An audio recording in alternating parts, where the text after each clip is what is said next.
Oral questions by members. Member for Kelowna Centre. South Surrey has been trying for years to get an increase in support from Community Living BC. He was recently notified that once again, he's been denied. Meanwhile, the top 5 executives of CLBC account for more than $1.4 million in compensation, not including car allowances. To the Minister of Social Development and Poverty Reduction, how can this be justified when Ryan gets denied over and over again while CLBC executives get overpaid and they underdeliver?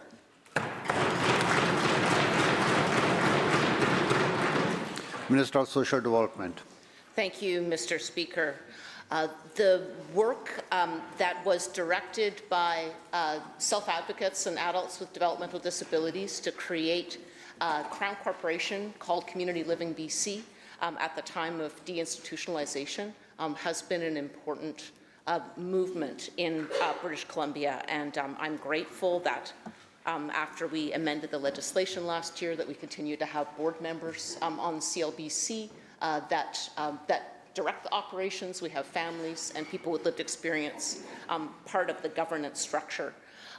We have this year created a budget lift for CLBC just for some of the issues that the member cites. One of the good news things is that adults with developmental disabilities live much longer, living in community, but the caseload pressure that is felt by almost every social service across Canada is certainly felt in the CLBC community. And so this year's budget lift for direct caseload support was $380 million over 3 years. I look forward to working with the member to make sure that people who are vulnerable and need our support get the care that they need.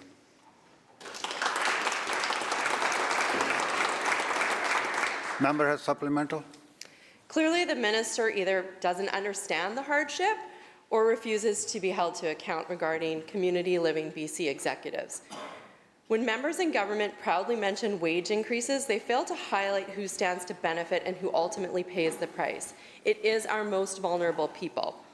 Again, to the minister, why are 29% raises more important than CLBC clients?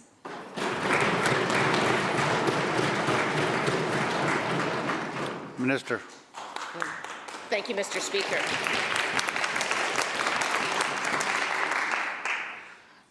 Our government takes our responsibilities to keep the most vulnerable people supported and kept safe and governed in the way that they wish.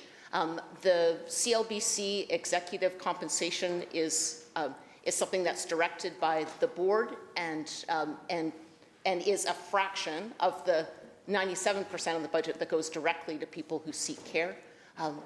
While I have the opportunity, I'll give a particular thanks to the 4,000 British Columbians who have opened their homes to adults with developmental disabilities that provide home share services, and that we've been continuing to increase their support, and we'll do more.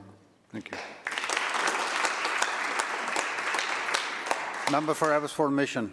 Mr. Speaker, Florence Gerard, a woman with Down syndrome, starved to death in a home share program contracted through Community Living BC. The inquest heard testimony that caregivers are underfunded by the Crown Corporation. The caregiver, Astrid Dahl, was convicted in 2022 for failing to provide Gerard with the necessities of life. CLBC failed Florence Gerard, and the coroner's inquest report clearly states that payments to caregivers need to be increased now. How can the minister justify executive pay hikes while freezing client care funds?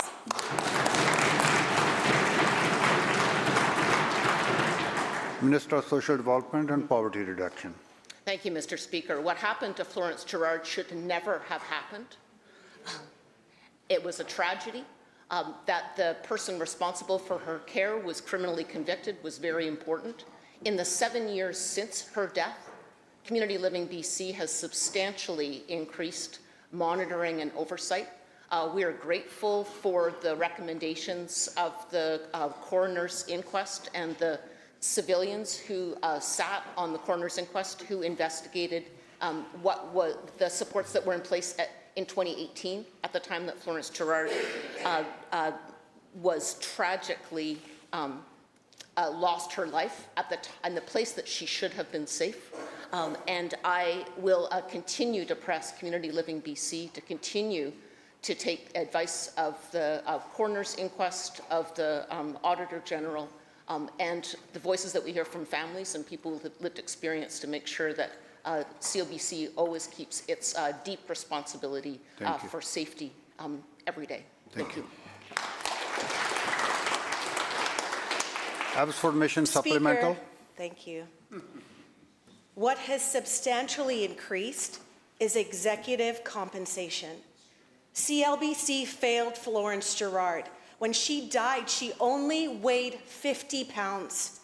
Tiffany Wickham, manager of Crown Corporations, acknowledged that money provided to CLBC caregivers, quote, has not kept up with the rate of inflation or housing costs, end quote. The CLBC structure has failed, and this government has had 8 years to right the wrongs of what has happened on their watch. When will the minister admit that CLBC has failed to deliver, failed their clients, and needs to be completely overhauled?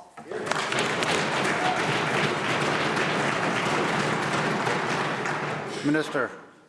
Mr. Speaker, I want to offer my deepest condolences to the family of Florence Gerard, and her sister in particular, whose voice during the coroner's inquest this year was so very strong.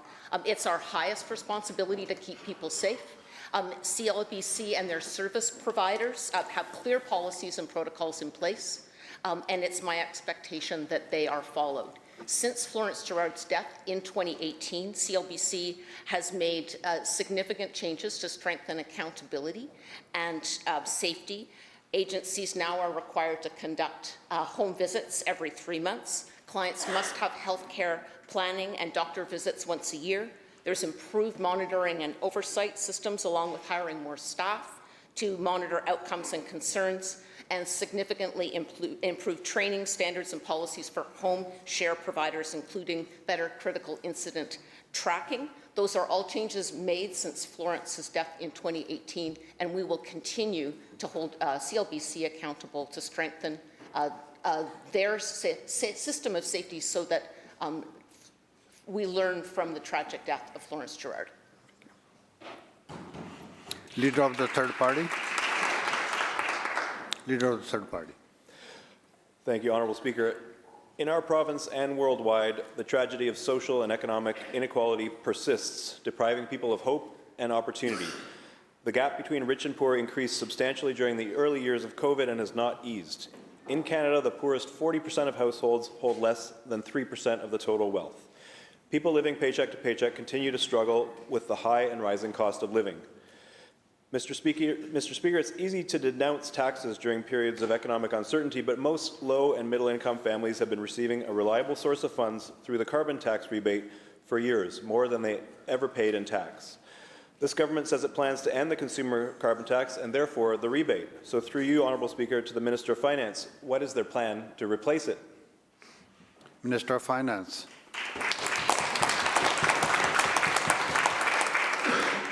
Thank you, Honourable Speaker. Thank you to the member opposite for the question. We've been very clear that when the federal government gets rid of the consumer carbon tax, we too will get rid of the consumer carbon tax, and I'm watching for that legislation and preparing for it. But I do want to speak to the heart of the member's question, which is such an important one.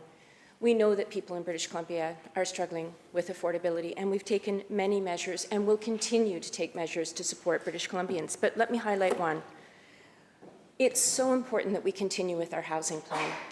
Most people, their largest expense is housing.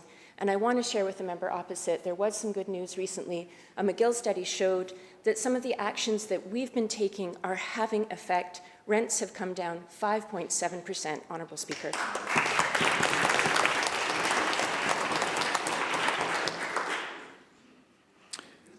Member for Kelowna Lake Country, Coldstream. Oh, you didn't stand up. Thank you, Mr. Speaker. Last month, the Chinese Communist Party announced punishing 100% tariffs on Canadian farm and seafood imports. That is 100%. According to the Canadian press, within days, the Premier is asking for, quote, concessions. These tariffs will hit British Columbians in 1 week today. My question is, when will the Premier get off Team China and join Team Canada like the rest of us?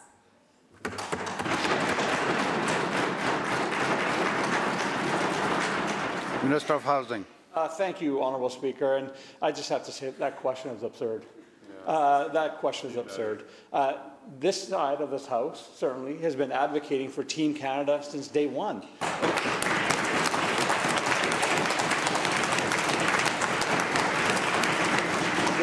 The member will recall we had a vote in this building to see if we can find a way, all of us together, to take the Team Canada approach.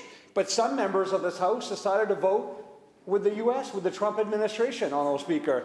So I reject the question from the member on that basis. But I will say that all tariff threats are being taken seriously, Honourable Speaker. The world right now is going through major shocks, and it started with the Trump administration. The tariffs that they brought on are unjust. They go contrary to the trade agreements that the President of the United States signed himself with Canada, Honourable Speaker. And of course China is going to see advantage in this. And now China is weighing into this as well. And we are in the middle. What's important, Honourable Speaker, is that we will continue to respond, which we have been, and we just had legislation introduced that strengthens that ability. We're going to continue to strengthen our economy. We're going to work for opportunities to diversify. Just yesterday, the Japanese Consul General was here talking about how we can strengthen our relationships with Japan, and we're going to continue to do that work with other jurisdictions as well. Hear, hear.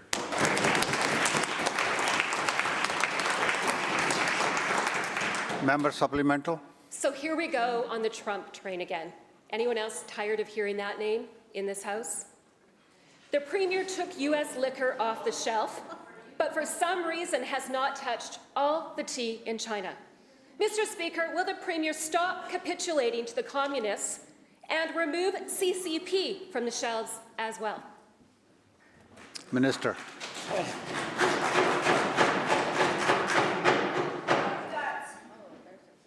Minister. Thank you, Honourable Speaker. Clearly, the independent members have more support in the Conservative caucus than perhaps we're aware of, Honourable Speaker. I'll just say, Honourable Speaker, that the tariffs that we're seeing from China, the tariffs we're seeing from the United States, it is causing hardship on families in British Columbia and families across Canada. We are deeply concerned about that. And I know the member said that they're tired about hearing about President Trump. Well, I'm sorry. Perhaps they should be paying attention to what's happening right now across Canada. People across Canada want us to take strong action to remind President Trump and the Trump administration that these tariffs are going to hurt families on the U.S. side as well as on Canadian side. This is not what we want to see, Honourable Speaker, but we will continue to stand up, both take action on tariffs from U.S., but we have, as a nation, taken actions on China as well, and we're going to support that across the country as well, Mr. Speaker.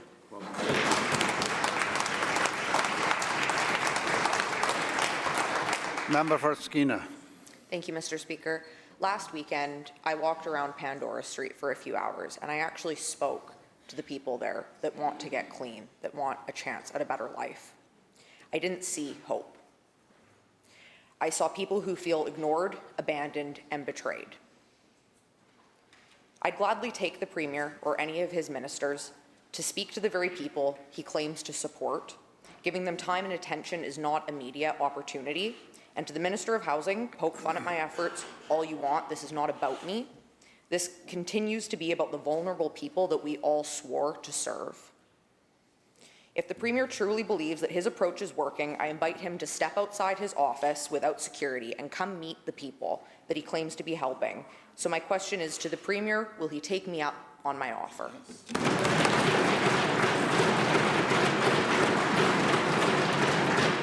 Minister of Housing. Thank you, Honourable Speaker, and I want to thank the member for her question. I think I should start with the premise around the Premier. When the Premier became a lawyer, Many lawyers see, well, I'm going to look for opportunities and make a lot of money. What did the Premier do? He went to the downtown east side and he worked with the most vulnerable people. So to suggest that the Premier wouldn't walk downtown in downtown east side or any community is absurd. It's absolutely absurd, Honourable Speaker. I'll just say to the member, I've been on Pandora Street. I've been to the downtown east side. I've been to encampments throughout the province. I do go talk to the people that are struggling. I was in Coquitlam recently, talked to folks that were sleeping in a tent there, Honourable Speaker. It's important to have people's lived experiences as part of the solution, Honourable Speaker. That's what we're doing on this side. We have rapidly been expanding supportive housing. We've been rapidly expanding opportunities to get people indoors because we understand that getting people housing is the first and most important step to get them stability, to get them the supports that they need. And so if the member is suggesting that we should go to these communities and hear from people, I can tell the member that we do that. I do that often, and I'm going to continue to do that work, and I welcome any suggestions that the member may have. Member for Maple Ridge East. Mr. Speaker, Maple Ridge has about 16,000 children, and the number of $10 a day childcare spaces to support these children is not there. And it is only about 107. So how does the minister expect these many children to share such limited spaces?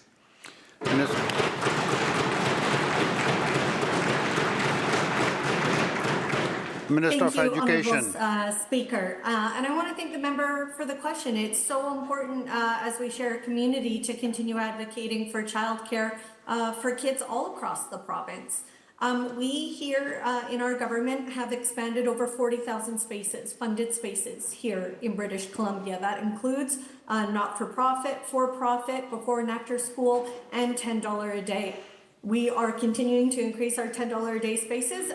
You're going to see over the break week, actually, a whole series of announcements around childcare and new spaces, including $10 a day spaces being opened in a number of places, because we know how important it is to make sure that families have access to safe, licensed, affordable childcare. And we're going to keep investing, Honourable Speaker.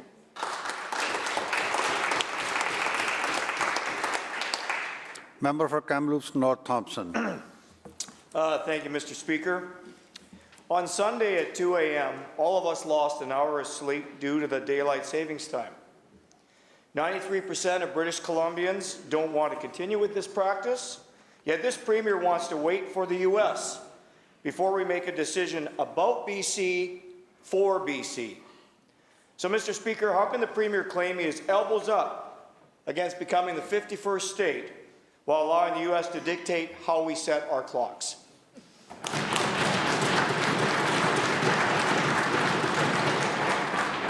Government House Leader.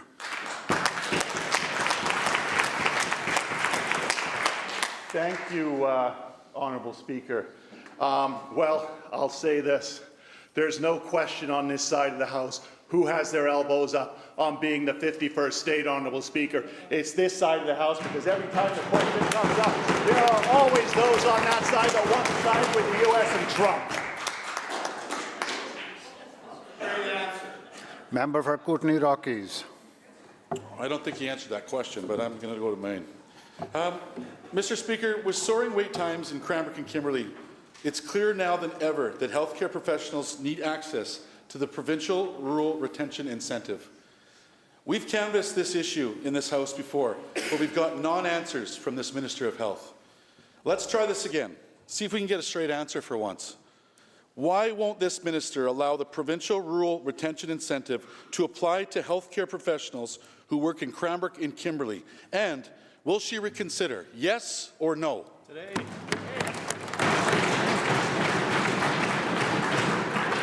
Minister of Health.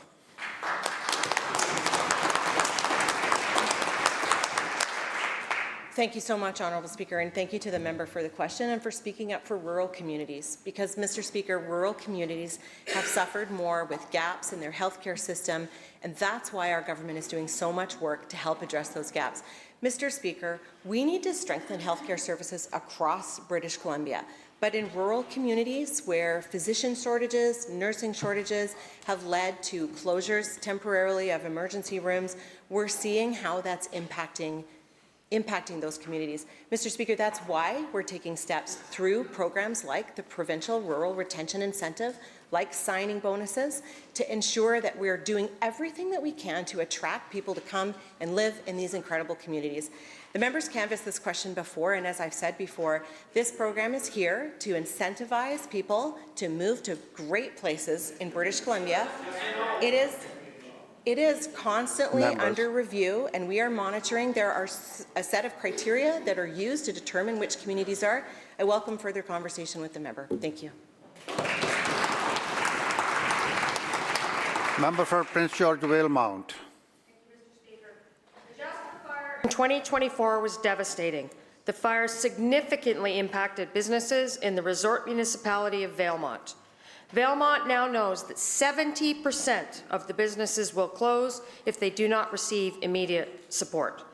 They are asking for $1.5 million to help keep the lights on until the next tourist season. Will the Finance Minister commit to setting this right before the fiscal year ends in 18 days?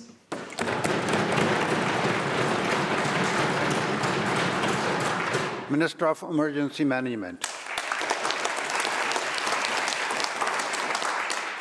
Thank you, Honourable Speaker. Our thoughts are with everybody impacted by the fires last year, particularly the residents of Valemount who so courageously stepped up to support people in need. The businesses, community groups, individuals really took leadership, and I thank them very much for that work. We know that the fires had direct impact for some communities and indirect impacts for others. So I just want to thank the Mayor of Valemount for meeting with me and helping me to understand the impacts to his community. We are working with JEDI and other ministries to make sure that we are helping the community in their recovery. My ministry was able to support a community recovery person to help with that. So I look forward to continuing conversations to better understand the impacts and to support them in their recovery. Thank you. Member for Prince George Mackenzie. Mr. Speaker, British Columbia is dead last in business confidence in the entire country. Restaurant bankruptcies have increased 76% the last 2 years. The NDP have failed the hardworking men and women who employ British Columbian workers. Ontario directed their Workers' Compensation Board surplus to be distributed back to businesses through rebates or reduced premiums. In BC, the NDP have only added payroll taxes to small business. Will this Premier direct WorkSafe BC to return any surplus funds to employers?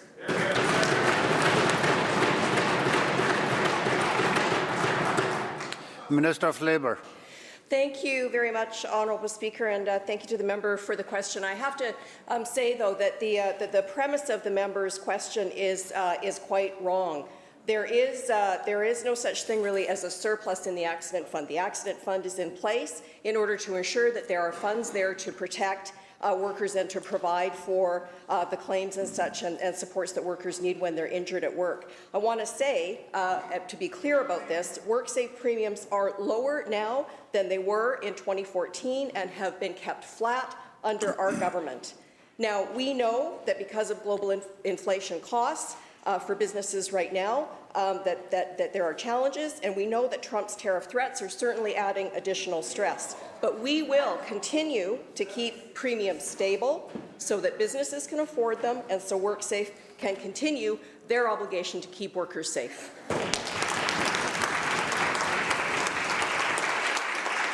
Member for Courtney Comox. Mr. Speaker, weeks ago, I raised the case of Don Chamberlain, who was denied life-saving lung transplant due to staffing shortages. Recently, he got another call. Miraculously, another set of donor lungs became available. He rushed to the ferry, only to learn mid-journey that the transplant had once again fallen through. Despite this heartbreaking outcome, he's still stuck covering travel costs, including the assured loading fee required for urgent transport. As a fellow Islander, the Minister knows all too well that BC Ferries is a lifeline, not a cruise line. The travel assistance program requires pre-approval, failing people in urgent cases like this. He deserves better, and so do all British Columbians. Why can't rural British Columbians access essential support for life-saving care?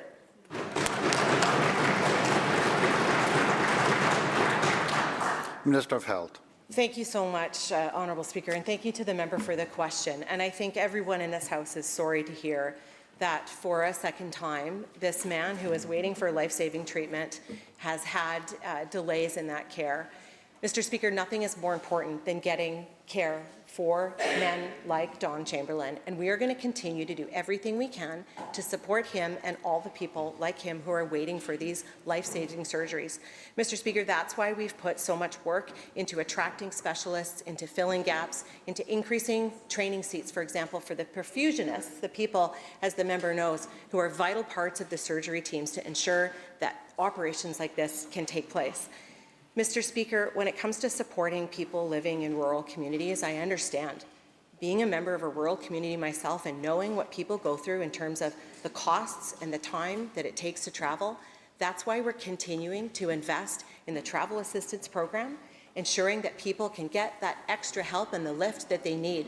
I invite the member, and I'm happy to have further conversation with him to understand the specifics of this case and do everything we can to support Mr. Chamberlain. Thank you.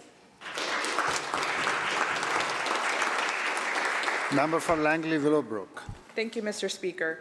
Crime in Langley is out of control under this soft on crime NDP government. Langley has the highest crime severity index, more than double the provincial average. Langley residents deserve to feel safe. When will this government stop reframing failed policies as new measures and ensure BC's streets are safe for families?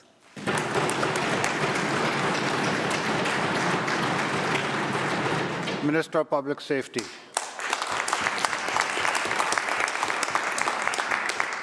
Thank you, Mr. Speaker, and thank you to the member opposite for the question.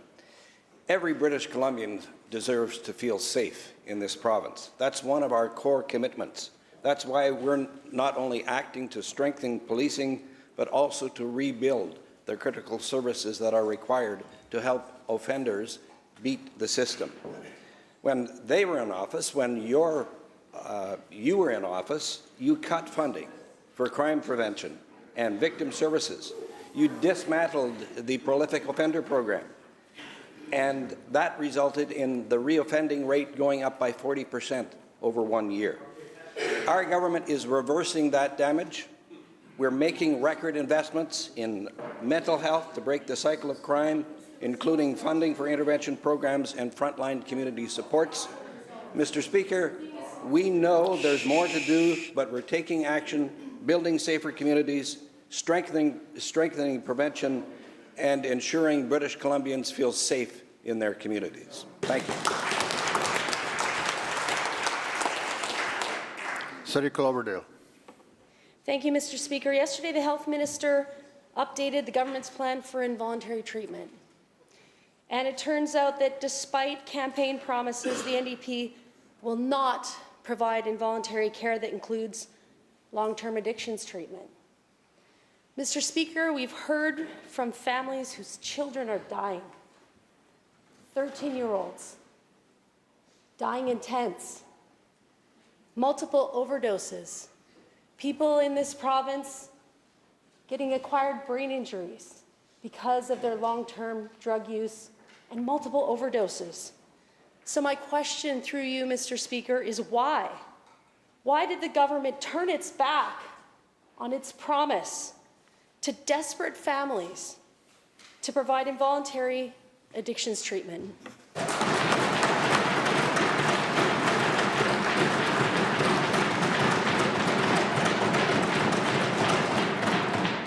Minister of Health. Thank you, Honourable Speaker, and thank you to the member for the question. And yes, yesterday was an important day in taking another step forward in addressing the scourge that the toxic drug crisis is and the impacts that it has had on British Columbians, on people, on communities all over. Mr. Speaker, Yesterday was an important step forward as Dr. Vigo, Chief Scientific Advisor for Psychiatry and the Toxic Drug Crisis, made an important step in providing guidance to clinicians across the province on interpreting the Mental Health Act to help those people, help clinicians make the decisions to support those people who suffer from concurrent disorders, severe mental health issues, severe substance use issues, people with acquired brain injury who are in a situation where they are no longer able to seek treatment themselves and may present an impact to themselves, a danger to themselves and to others around them. Mr. Speaker, that's an important step forward, and we are opening 2 involuntary care facilities to support people like that. But Mr. Speaker, we continue to invest in voluntary treatment and recovery across the entire spectrum. Mr. Speaker, we're going to continue to do that work. Members. Mr. Speaker. Member for Abbotsford South. Minister will conclude. Mr. Speaker, we're going to continue to do this incredibly important work, year by year, day by day, hour by hour, building a continuous and seamless system of treatment right from prevention all the way through to treatment and recovery for the people in British Columbia that deserve and need this. Thank you. The bell ends the question period.